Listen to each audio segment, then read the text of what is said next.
प्रभु सदैव प्रसन्न रहो। मैं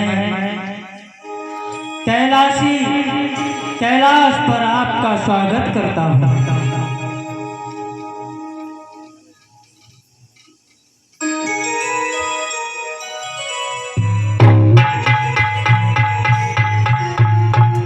हे ब्रह्मपुत्र प्रभु आशुतोष,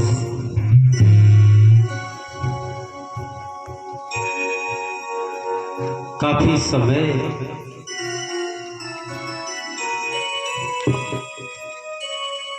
व्यतीत हो जाने के कारण मुझे आपकी याद आई।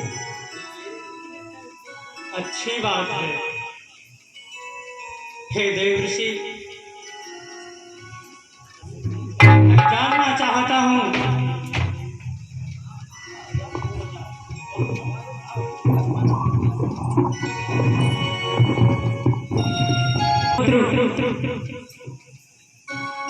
कहिए प्रभु। यदा कदा आप कभी भी मेरे कैलाश धाम आया करते थे तो मैं देखा करता था आप सदैव विचलित एवं आपके हृदय में एक अनोखी लालसा हुआ करती थी, किंतु आज आपका मुखमंडल कुछ अलग ही कहानी बयां कर रहा है। सो हे नारद, मैं जानना चाहता हूँ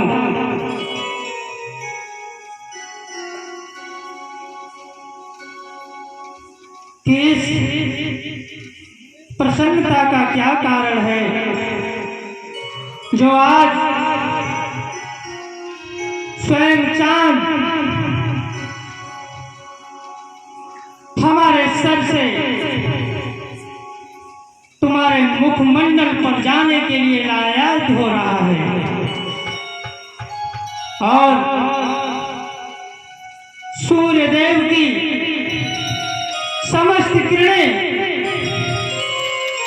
तुम्हारे इस ललाट की तरफ खिंची चली आ रही हैं। धन्य प्रभु। हे त्रिपुरारी, वैसे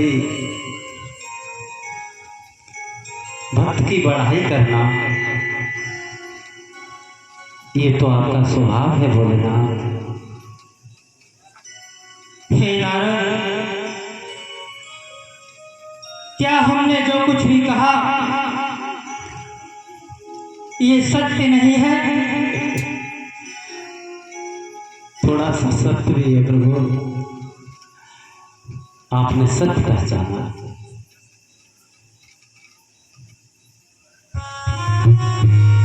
हे देवादिदेव, मेरे साथ एक घटना घटित हो गई। क्या हो गया? परिणाम तो उसका सार्थक हुआ, लेकिन घटना विचित्र थी। अच्छा, हाँ हाँ हाँ, हम मृत्युलोक में विचरण करते हुए नारायण नाम का जाप करते हुए एक सघन जंगल से गुजरे। देखते हैं प्रभु कि उस जंगल में, निर्जन वन में एक इतना सुंदर स्थान हमें दिखाई दिया जिसकी आभा हमें अपनी तरफ आकर्षित कर रही थी। फिर क्या हुआ? बैकुंठ के सदृश सुरम्य और सुंदर स्थान था। हे मुक्तेश्वर, उस स्थान का वर्णन किया जाए यदि उसकी समानता बैकुंठ से कर दी जाए तो कोई अतिशयोक्ति नहीं होगी। हमने इससे पहले विचार भी नहीं किया था कि पृथ्वी पर एक वैकुंठ हो सकता है, जिसे कि हमने अपनी आंखों से देखा। फिर क्या हुआ? उस वन में, मनमोहक वातावरण में,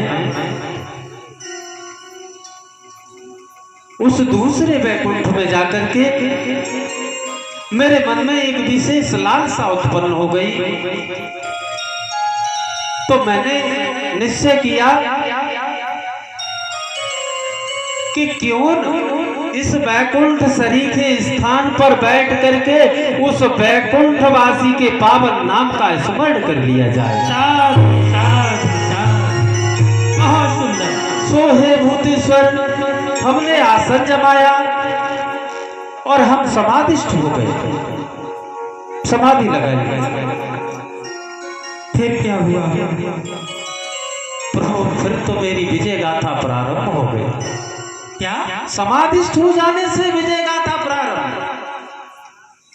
हाँ, आपको कदाचित मेरे शब्दों पर विश्वास नहीं हो रहा होगा। नहीं नहीं, मैं जानता हूँ आप सदैव सच बोलते हैं। मैं समाधिष्ठ हुआ और मेरी विजय गाथा की एक कहानी लिखी जाने लगी। हम तो अपने आराध्य के श्री चरणों में ध्यान लगाए और हमें अवगत तब हुआ जब हमारी स्वतः समाधि टूटी। क्या देखते हैं? क्या देखा नारद? हमने देखा कि कटे हुए वृक्ष की भांति हमारे सम्मुख श्रीमान कामदेव लेटे हुए हैं। हाँ, ऐसे लेटे कटे हुए वृक्ष की बातें हमने अपने इस बाएं हस्त से उन्हें हिलाया। देखते हैं कि श्रीमान जी के मुखमंडल पर नेत्रों से इतने बड़े बड़े आंसू, ये मोटे मोटे आंसू। क्या वर्णन किया जाए, व्याकुल उठ खड़े हुए, विचार किया श्रीमान कामदेव जी रोने लगे। क्या? रोने लगे, काम गिड़गिड़ाने लगा। अरे प्रभु, पीपल के वृक्ष की भांति हिलने लगे। इतना भयभीत समस्त भक्तों को, समस्त संतों को, समस्त साधकों को हरि नाम में बाधक वही प्रतापी काम हिल गया। हमने उसे सांत्वना दी, सिर पर हाथ फेरा, सहलाया, ढांढस बताया, सांत्वना दी, काम अपनी अवस्था में आओ। लेकिन कहाँ अवस्था? संभव से उन्हें पहले ये स्मरण होता कि हम नारद के पास जा रहे हैं, तब उनकी ये अवस्था नहीं होती है। आए तब उन्होंने ही बताया। क्या बताया? अपने श्रीमुख से उन्होंने वृतांत बताया कि देवऋषि, मैंने आपकी तपस्या भंग करने का प्रयास किया। मूर्खता का। और बोले कि मैं अपराधी हूँ। बोलना था, आप बताइए, प्रयास करना और भंग करना दो अलग अलग बातें हैं। अरे प्रयासरत प्राणी कहीं अपराधी हो जाता? लेकिन उन्होंने धैर्य, विचलित हुए। हमने धैर्य बनाया, सांत्वना दिलाई, तो अंत में उन्होंने मुझसे एक शब्द कहा। वो शब्द कौन सा है देवर्षि नारद? बताते प्रभु, बताइए। वो बोले कि देवऋषि, आप अपने श्रीमुख से इतना कहिए कि जाओ काम, हम आपको क्षमा करते हैं। हे भूतेश्वर, आप ही विचार करिए, हम तो संत हैं और क्षमाशीलता संत का प्रथम गुण होना चाहिए। अवश्य। तो प्रभु, मैंने भी फिर कह दिया, हमने भी कह दिया कि काम आप अपने मन से ये गिलानी निकालिए और अपने धाम को जाइए, हम आपको क्षमा करते हैं। इतना हमने तो कह दिया फिर उससे। हे त्रिपुरारी, कहाँ भी गिड़गिड़ा रहे थे, कहाँ रो रहे थे, आंसू बहा रहे थे, सुनेंगे फिर क्या हुआ? प्रभु मैं आपको सत्य बता रहा हूं, मैं उनसे कह रहा था कि काम मैंने आपको क्षमा किया, तो मुझे दृढ़ विश्वास है कि काम ने क्षमा शब्द सुनाए नहीं, मात्र छ सुना उन्होंने छ, और माँ तो उनकी धूल उड़ रही थी उसने सुना होगा साहब। चला गया। अरे चला गया, पीछे बेगाय नहीं, कामदेव गाय।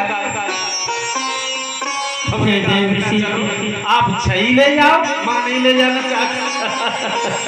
चले गए। हे ब्रह्मपुत्र, त्रिपुरारी, आपकी इस विजय गाथा का वर्णन सुन के मैं भूतनाथ हृदय से खुश हूँ। जय हो नारायण। किंतु हे ब्रह्मपुत्र, मैं आपसे कुछ कहना चाहता हूँ। अवश्य प्रभु।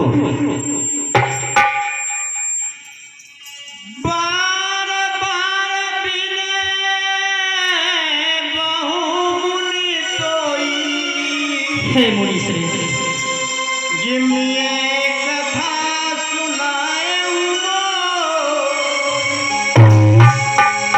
आपने जो अपनी इस विजय गाथा का वर्णन मेरे समक्ष किया है, तिम हरि हरि सुनाए कबहू, चले प्रसंग दुराए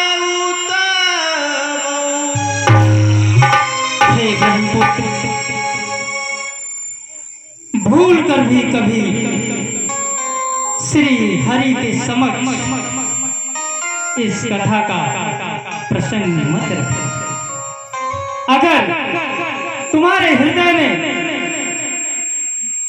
यह बात किसी कारणवश सामने आ जाए तो उसे वहीं छुपा लेना। हे देव ऋषि नारद, सब विधि से इसी में तुम्हारी भलाई। जय हो। ये प्रसंग तो अधरों पर आने का प्रश्न ही नहीं। और रही बात क्षीर सागर में, कभी नहीं चलेगा, क्यों चलेगा? और चलेगा भी तो तब जब हम क्षीर सागर जाएं। हम अभी तो नहीं, क्षीर सागर जाएंगे, कोई कार्यक्रम ही नहीं है। त्रिपुरारी, कहो देव ऋषि, आपकी आज्ञा हो जाए तो नारायण नारायण बोलते हुए प्रस्थान किया जाए। अवश्य। नारायण। जय जय श्री नारायण।